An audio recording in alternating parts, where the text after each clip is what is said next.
Bueno, aquí estamos de regreso al rumbo de la tarde. Señores, la tragedia que sucedió sobre el suicidio de una joven madre con su niña de 5 años desde un cuarto piso tiene consternada a la sociedad dominicana. Oí decir a un Radamés abogado, Melo, decir a un abogado que podía ser acusada la madre de homicidio porque mató a su hija. O sea, muerta, pero que, sí, ¿tú me entiendes? Radamés Melo, esposo de la joven Génesis Lugo, expresó que desde la noche antes de que su mujer se lanzara de la azotea del edificio en el que reside, tuvo un mal presentimiento. Declaró que desde hace días no había logrado dormir bien por estar al tanto de la madre y la niña, debido a la situación por la que estaba pasando con la tía de Lugo, quien presuntamente abusaba sexualmente de la menor de 5 años de edad. Dijo que la familia de la mujer fallecida había estado presionándola para que retiraran la denuncia hacia su tía. Sobre este tema vamos a conversar con un profesional de alto nivel de la psicología. Me refiero al licenciado César Zapata, un colaborador por excelencia nuestro, que cada vez que necesitamos de su opinión profesional, pues no duda en aceptar nuestra invitación. Buenas tardes, distinguido amigo César Zapata. Buenas tardes. Siempre contento de poder contribuir con un poquitito de datos y de informaciones vinculadas a mi profesión en un equipo de alto prestigio como son ustedes.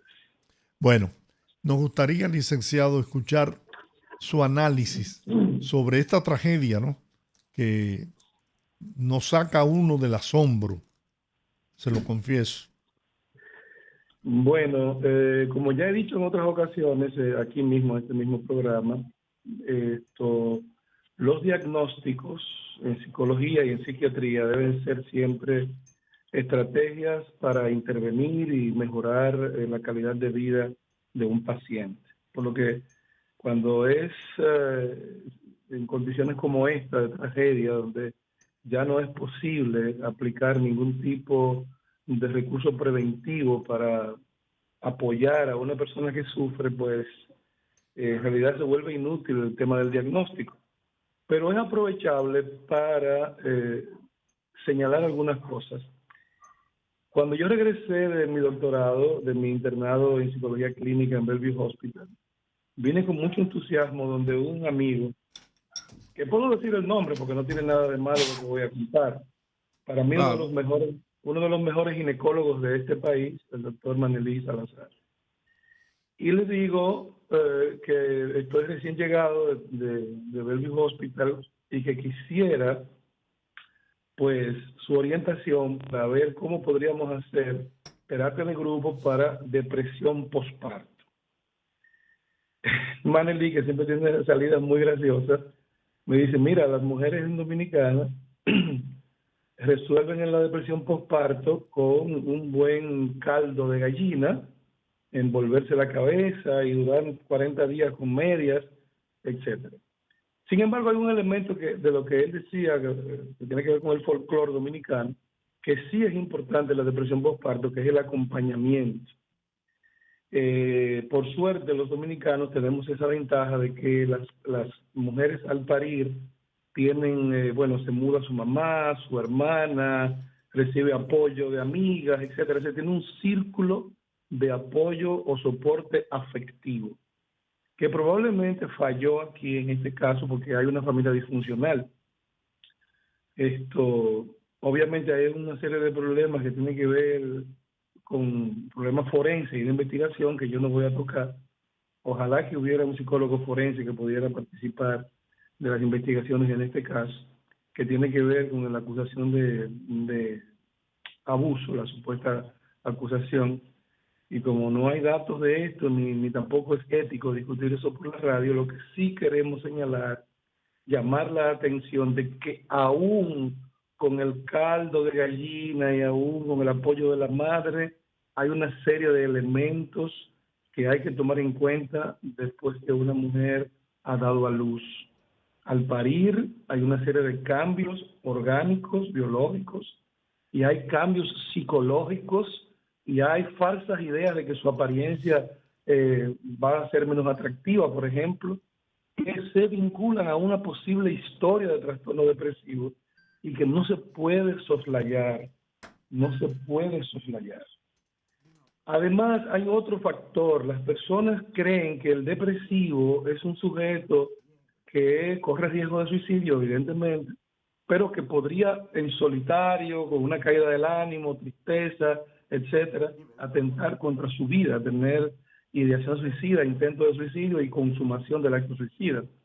Pero resulta que no es tan simple. Hay una gran cantidad de estudios sobre violencia y depresión, donde hay víctimas, ¿verdad? Sobre todo en este país que ha habido muchos casos y lamentablemente ningún estudio de sujetos que matan a sus parejas y luego se suicidan. Es decir, primero homicidio y luego suicidio. Esa dualidad suicidio-homicidio ha generado mucha investigación en otros países, tratando de identificar las causas para poder prevenirlo. Pero bueno, la depresión postparto, los cambios hormonales, los cambios en el estado del ánimo, el problema del sueño, personas que tienen antecedentes de abuso, ¿verdad?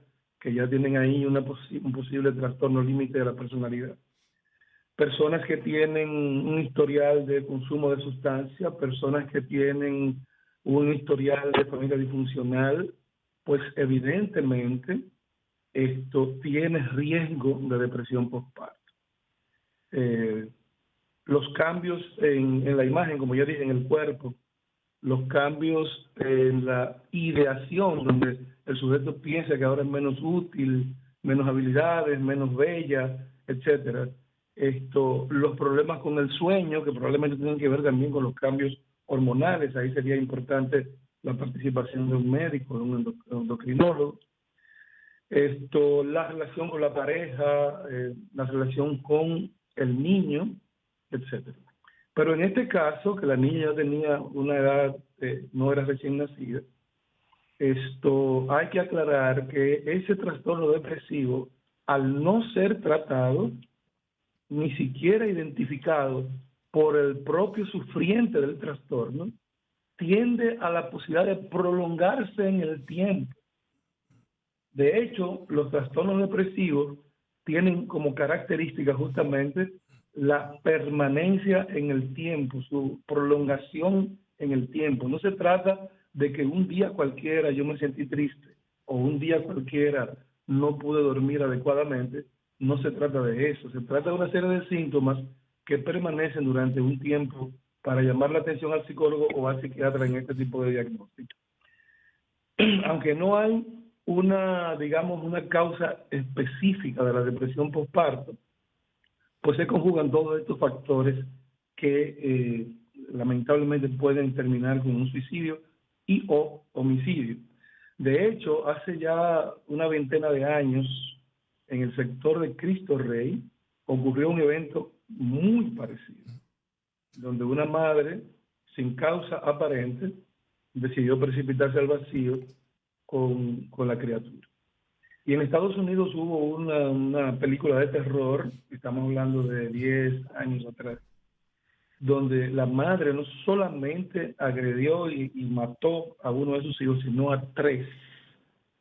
Los ahogó en la bañera, e incluso uno ya grandecito. Y luego la familia admitió que había habido episodios de depresión postparto anterior y no se le había puesto la atención debida.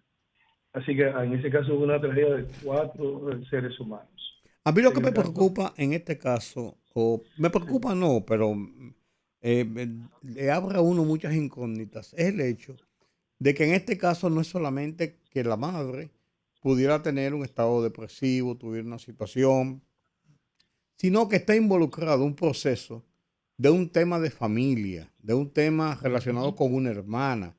Han circulado unas grabaciones donde se oye ella discutiendo con la madre y con el padre y de ella y discutiendo sobre los temas y la situación. O sea, es una situación que yo creo que va más allá, solamente de Ujú. que ella, per se, la madre, estaba pasando por un proceso de depresión y de que tomó una decisión. Hay otras implicaciones.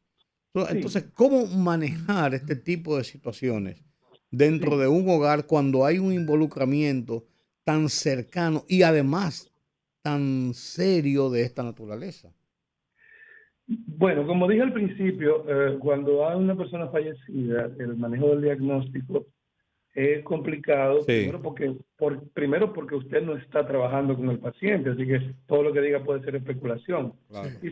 Y segundo por el riesgo de revictimizar a la persona que ya ha fallecido. Correcto. En este caso, lo que estamos es aprovechando eh, este caso específico para hablar un poco sobre, alertar a la población sobre la existencia real de un trastorno llamado depresión postparto. No podemos establecer que sea esa la causa o la única causa. Otros factores vinculados a la tendencia suicida tienen que ver definitivamente con las familias disfuncionales. Ahora bien, también sería una especulación, porque vuelvo y repito, no hemos trabajado ni con el sujeto suicida que ha consumado el hecho, ni con el sujeto familia, ¿verdad? En la terapia sistémica, la familia se ve como un individuo, como un sujeto. Y no hemos trabajado con ninguno de los dos, así que cualquier cosa Ujú, que se diga, claro, repito, sería solo especulación. totalmente de acuerdo. Lo que sí es importante es que en la familia disfuncional aparecen una serie de signos y síntomas que desafortunadamente nosotros vamos dejando pasar por alto eh, y terminan en situaciones difíciles. Ahora, aclaro, ningún factor exógeno, externo, ajeno al sujeto que comete el suicidio, es la causa del suicidio.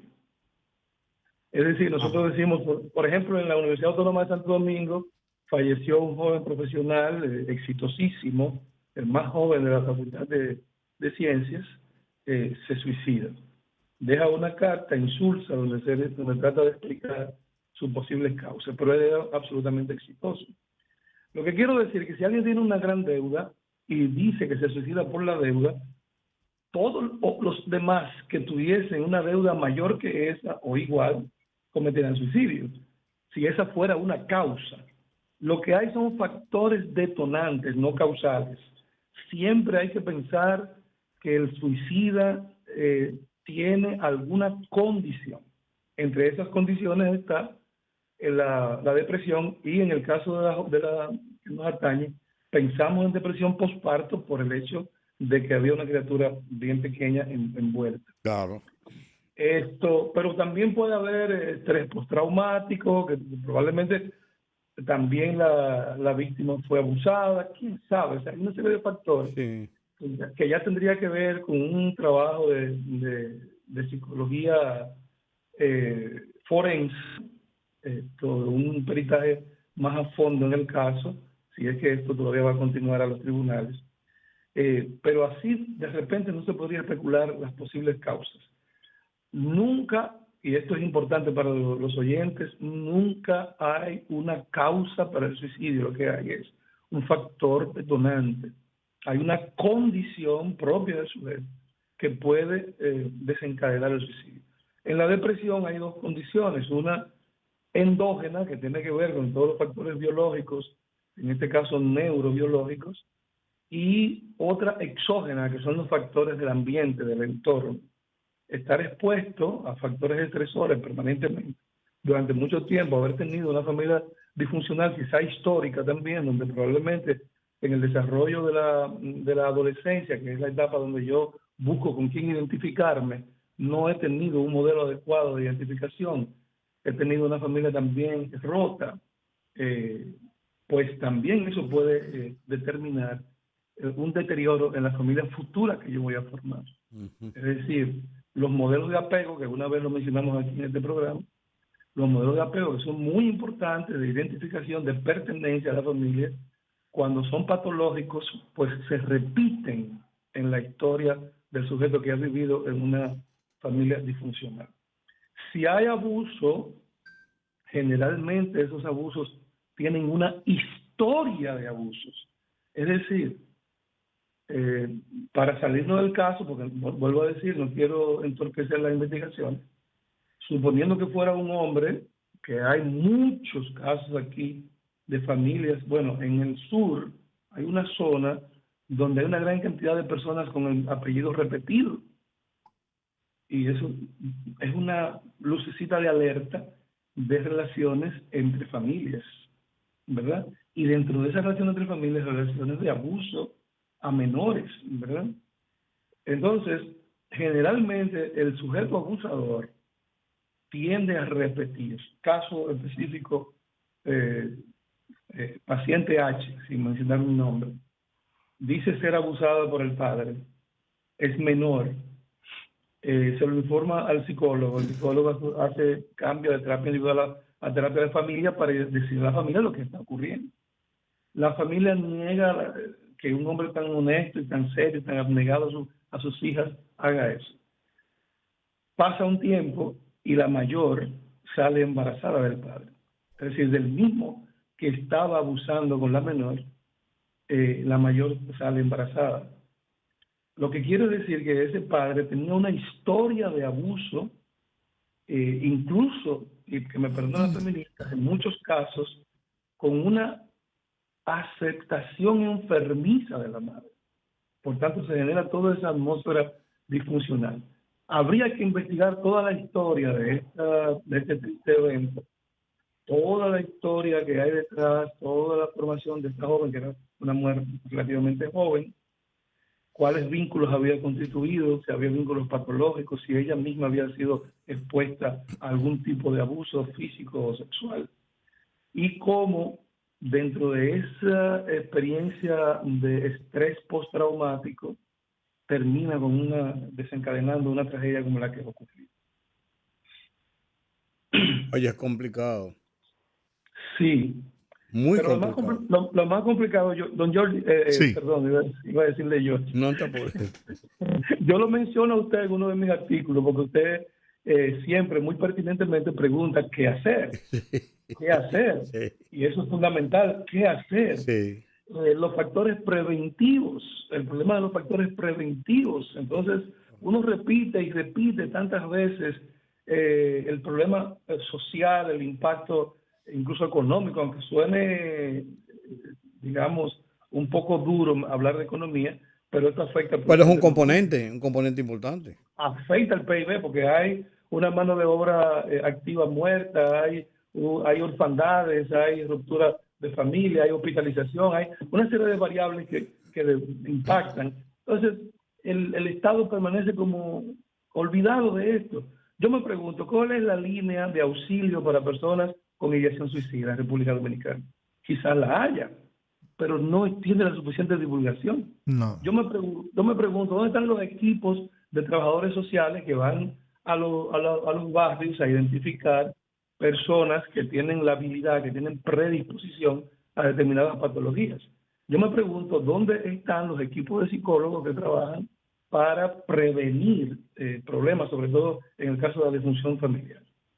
Esas son preguntas que uno se hace y desafortunadamente no tiene la respuesta, porque no se trata de cuestiones individuales, se trata de un problema de orden social.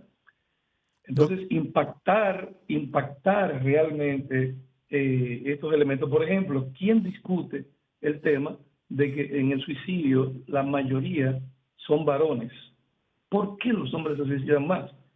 ¿Quién discute por qué en el suicidio hay más adolescentes envueltos? ¿Cómo prevenir eso?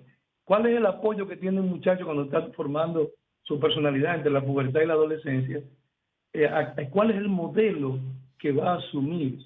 ¿Quién está identificándose con el problema de la confusión? Ahora que estamos discutiendo el Ministerio de Educación si se educan valores o no en República Dominicana. Dice el ministro que sí, ¿verdad? Entonces, todos esos factores, el factor educativo, el factor familiar que se está desmoronando, el problema de los modelos sociales, el problema del empleo, de la perspectiva, del estudio, todo eso son factores. El hecho de tener que modificar, la necesidad urgente de modificar el tipo de masculinidad con el que se están educando a los niños, ¿verdad? O sea, el masculino, el macho es el que tiene baja tolerancia, el que necesita tener recursos, el que la autoestima depende del tener y no del ser, en que tiene que ser más violento, más fuerte, etcétera. Y cuando todo eso se cae, la frustración conduce a violencia, en este caso violencia autoinfligida. Claro. Doctor, Porque hay muchos factores, en verdad. doctor, yo desde el mismo día en que se produce la tragedia, me preguntaba, ¿qué indujo a esta joven mujer a tomar la decisión del suicidio y de matar a su hija, cuando había puesto incluso una querella, una denuncia sobre el abuso sexual que su hermana había hecho con su hija?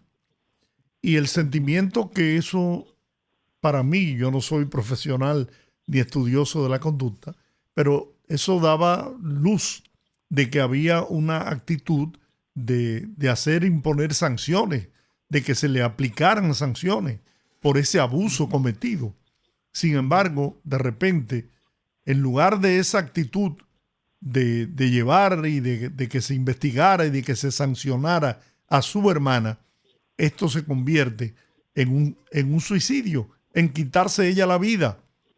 Y quitársela a la niña. Y quitársela a la niña.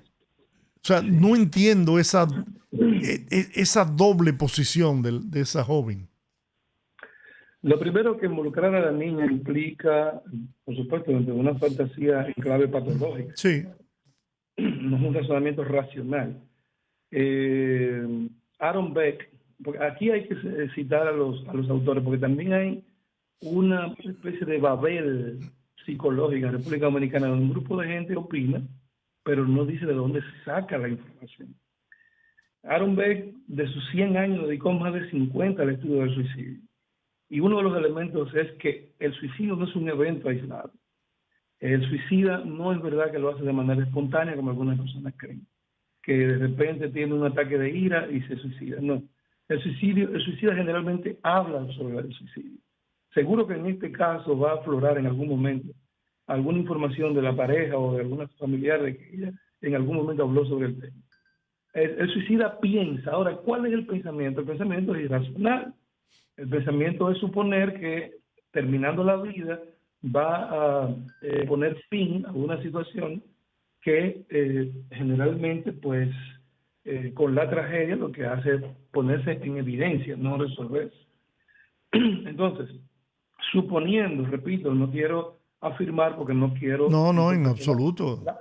No quiero entorpecer las investigaciones, pero asumiendo que una persona esté siendo hostigada, ¿verdad?, que haya tenido historia de abuso, eso genera, generalmente la mayoría de las mujeres que tienen trastorno límite de la personalidad, que es uno de los trastornos más graves, tienen historia de abuso, y los mecanismos han sido siempre, porque generalmente son figuras de autoridad, parientes cercanos, el padre, el señor adulto que visita la casa, o sea, siempre es en el entorno cercano donde el abuso se da.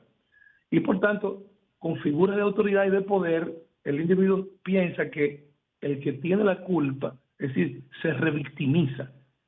La víctima de abuso asume que ella es la culpable. Entonces, en el trastorno límite de la personalidad hay una gran cantidad de cambios en el estado del ánimo, una gran cantidad de cambios en la conducta, que incluye distanciamiento social. Esas son cosas que la familia tiene que tomar en cuenta. Cuando alguien comienza a aislarse, hay que darle soporte social urgente. No es perseguirlo militarmente, pero no puede estar solo. Tiene que sentir que tiene una base afectiva a la cual recurrir. Entonces, hipotetizando este caso, si ella decide no solamente el suicidio, sino suicidio o homicidio, es porque allí había un vínculo traumático con la niña. y el único vínculo traumático posible es que si la niña estuvo siendo abusada, probablemente la madre tendría una historial de abuso. Es muy probable. Eso es una posibilidad que le queda a las autoridades investigar. Pero los especialistas siempre resaltan el hecho de que hay una historia de la víctima que no es que esa violencia autoinfligida se le ocurre un día para salir de un problema, ni mucho menos acompañada de un suicidio, sino que hay toda una serie de antecedentes. ¿Se puede prevenir el suicidio? Sí, se puede prevenir si hay mecanismos de educación en la familia de los indicadores del suicidio. Si hay vías de emergencia, cualquier persona que tenga ideación suicida o que hable sobre el suicidio, tenga fantasías suicidas, es un potencial suicida y por consiguiente necesita la asistencia de alguna institución, yo no sé cuál, no lo sé, perdón, me declaro aquí impotente. No, okay. En conclusión, el riesgo del suicidio no es un problema. Ahora mismo estamos consternados, como dijo don Giorgi, por un hecho como este.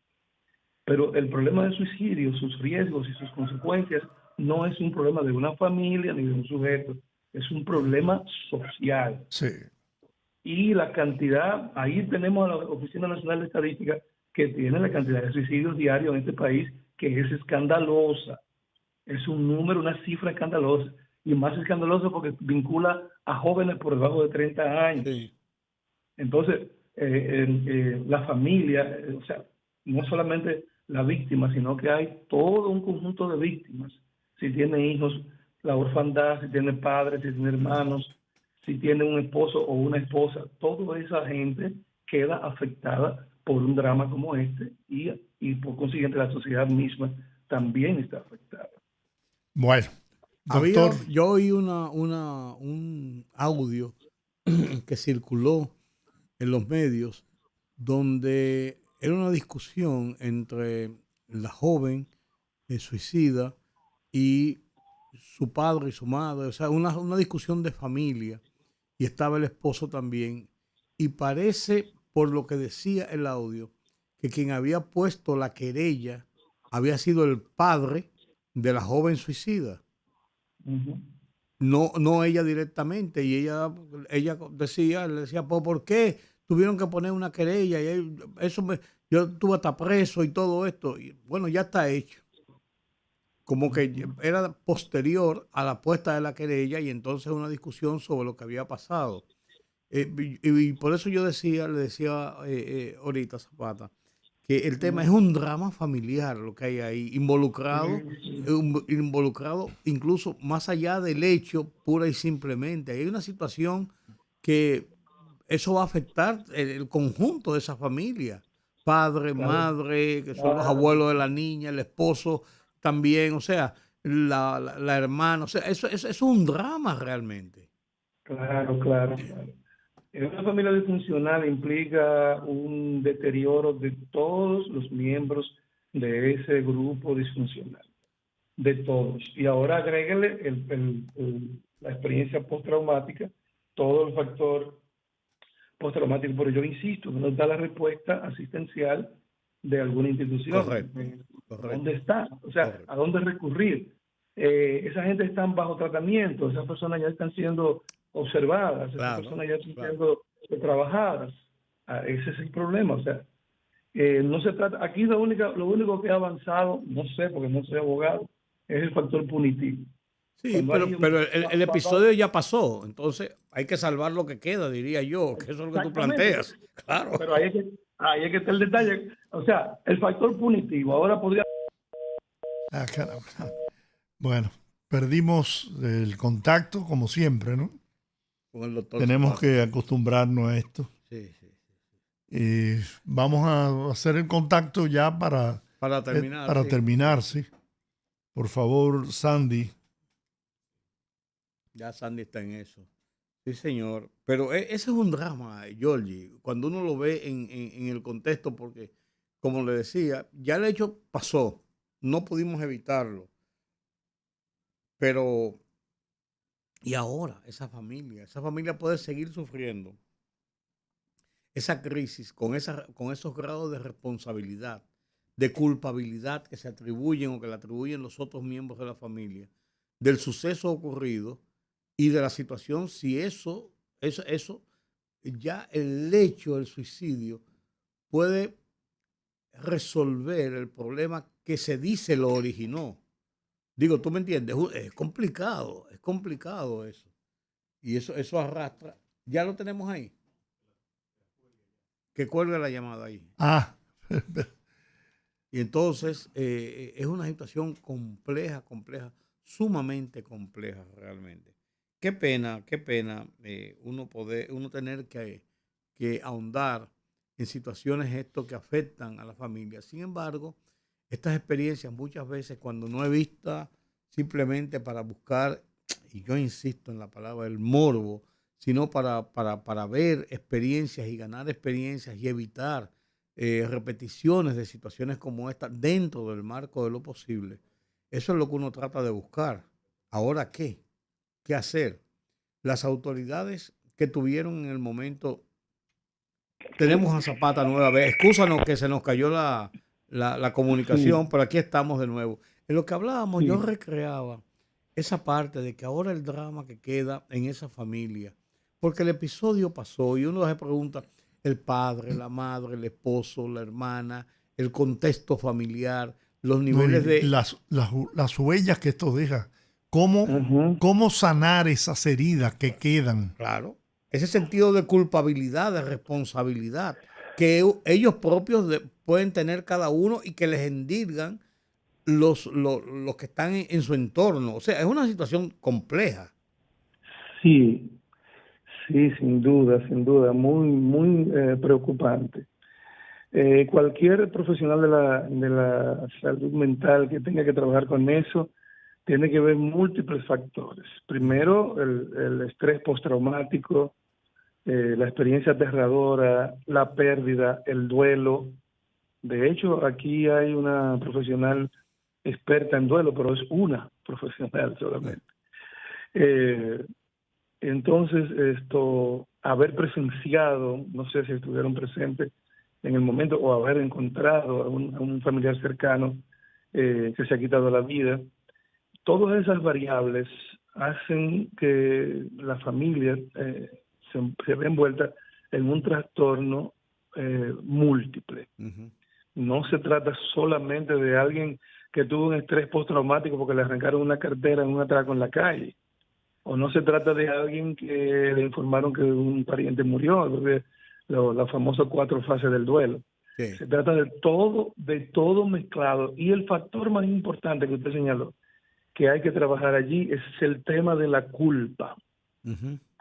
Es el tema, cada uno de los sujetos involucrados a su modo va a vivir la idea irracional de la culpa. Y Y del el entorno se le va a endilgar independientemente a cada uno en la forma como lo vea. Exactamente, y ahí viene el tema del sí entonces, es decir, que es uno de los factores más angustiantes de los estados neuróticos. El individuo dice, si hubiese hecho esto, entonces no Ujú. hubiera ocurrido aquello. Sí, Ahora, ¿por qué Entonces, esa reacción? Yo insisto en eso, sí, sí. doctor. Por ejemplo, su hermana tiene una medida de coerción de 90 días, 3 meses. ujú, Entonces, si ya sí, había sido no sancionada, pero por lo menos está la investigación y arrancó el proceso, sí. yo no... Don Giorgi, los trastornos tienen una base cognitiva irracional.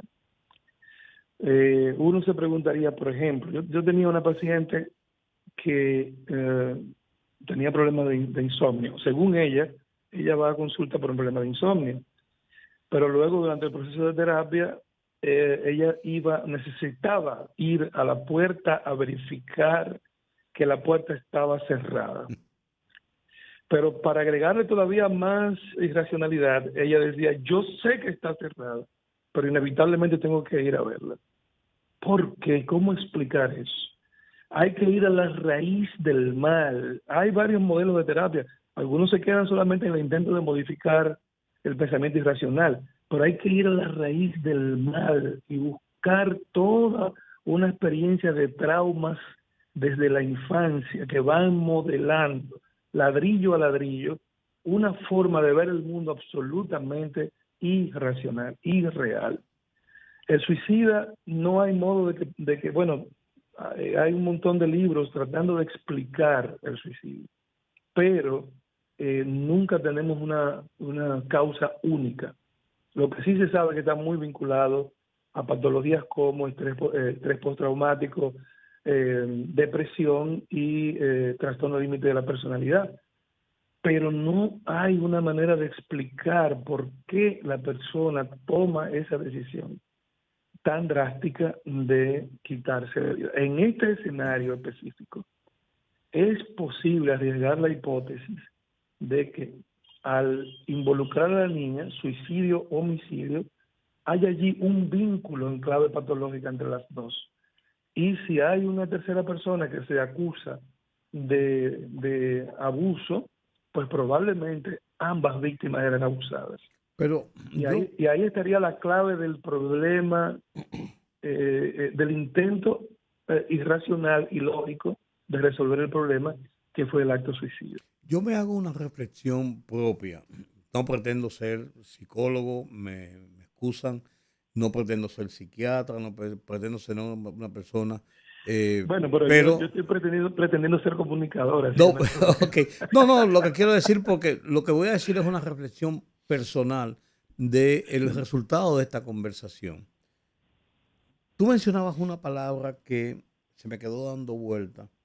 Bueno, la acción inmediata de las autoridades, o sea, de controlar el tema, es el arresto muchas veces, ponerle a una persona, alejarlo de lo que se está denunciando, alejarlo de la víctima, todo eso es correcto. Ahora, esta persona que ha sido acusado, que está siendo pertinente, que sea alejada de la víctima, no recibe o no debe recibir también un fuerte tratamiento, asistencia, ayuda por el hecho cometido, o solamente con que pague una culpa y lo meten allí en una prisión sin purgar una pena.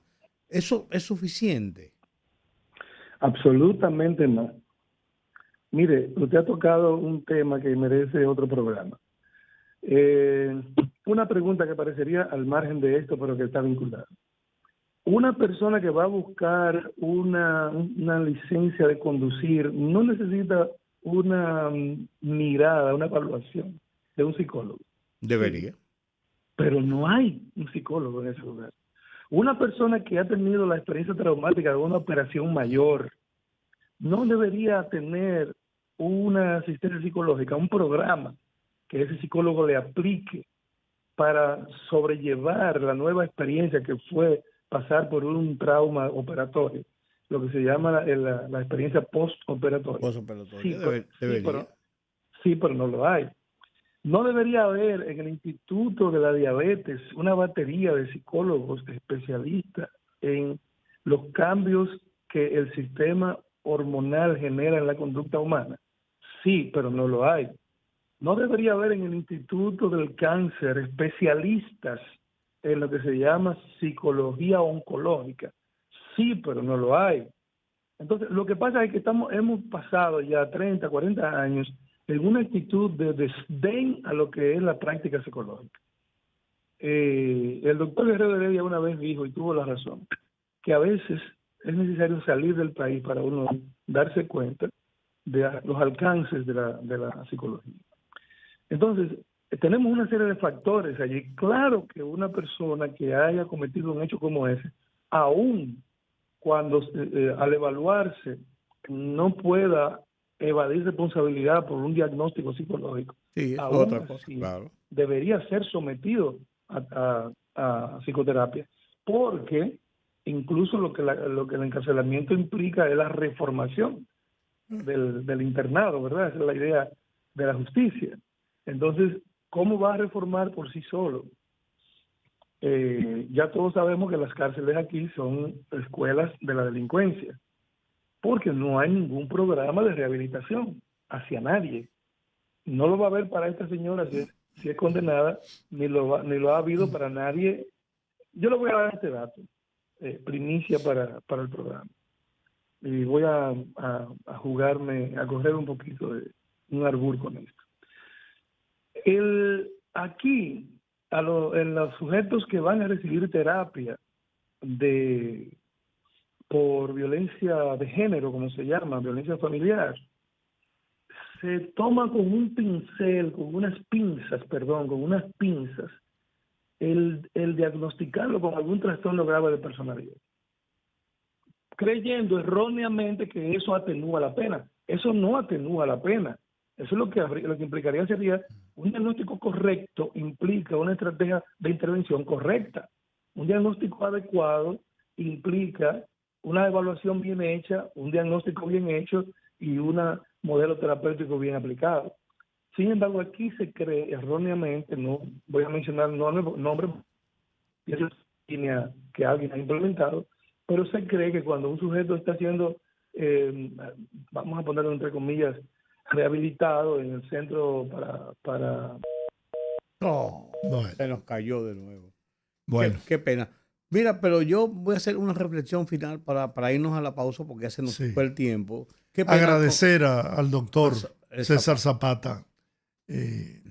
Caramba, y nuestras excusas. Sí, esto es una situación que no está bajo nuestro control.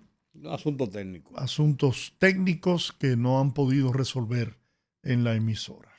Yo a donde yo quería llegar al final cuando hice la pregunta, y muy buena la observación del doctor Zapata, es en lo siguiente. Muchas veces, una gran cantidad de veces, una persona que es acusada de violencia intrafamiliar o de situaciones de acoso y de violencia sexual contra niños, contra niñas, contra damas de su propio entorno incluso, muchas veces ocurre que aunque después que son acusados y lo primero que cogen esas fiscales y esos jueces y lo meten para la cárcel con una medida de coerción, pasa que al término de 2, 3, 4, 5 semanas, a veces hasta menos, la misma persona violentada o la familia de la misma persona violentada muchas veces le retiran la acusación porque esa persona es el proveedor de ellos, porque llegan a acuerdos.